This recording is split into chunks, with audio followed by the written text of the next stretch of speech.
Tervetuloa Kalliomäki 11A14, 58,5 neliöinen kaksio.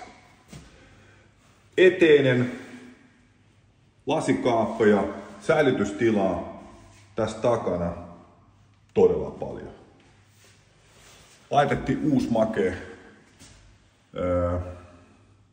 tapetti tähän, kivilattiat, sitten tää on makea keittiö ja katsokaa tuota maisemaa. Tää on aika jees aamukahvi, vaikka on vähän tämmönen harmaampi päivä. Täällä on maalattu koko kämppä. Noi kaikki kaapiovet laitetaan vielä uudet. Tää on viimeisen päälle siisti. Sitten täällä oikealla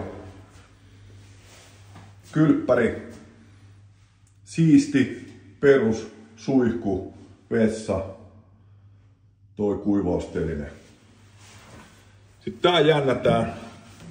Tässä vastapäätä on tämmönen pyykkitupa, pesukone, siisti paikka, tohon voi laittaa kuivaustelineen vaatteiden kuivamista varten. Sitten maisemat jatkuu. Tullaan olohuoneeseen. Tää katsoo itään. Tässä nyt lasin läpi ei näe niin hyvät kuin näyttää, sitä on vähän harmaa, mutta aivan mielettömän kaunis. Olohuone, maalattu alusta loppuun.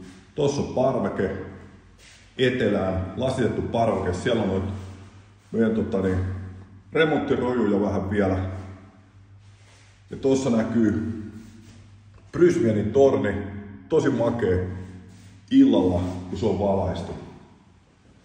Sitten tästä eteenpäin mennään olohuoneeseen, ei kun tuonne makkariin, joka on julmettu iso.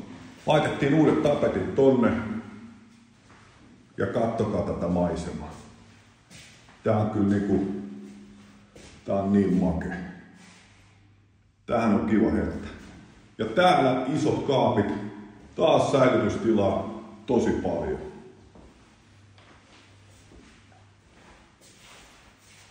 Makea kämppä.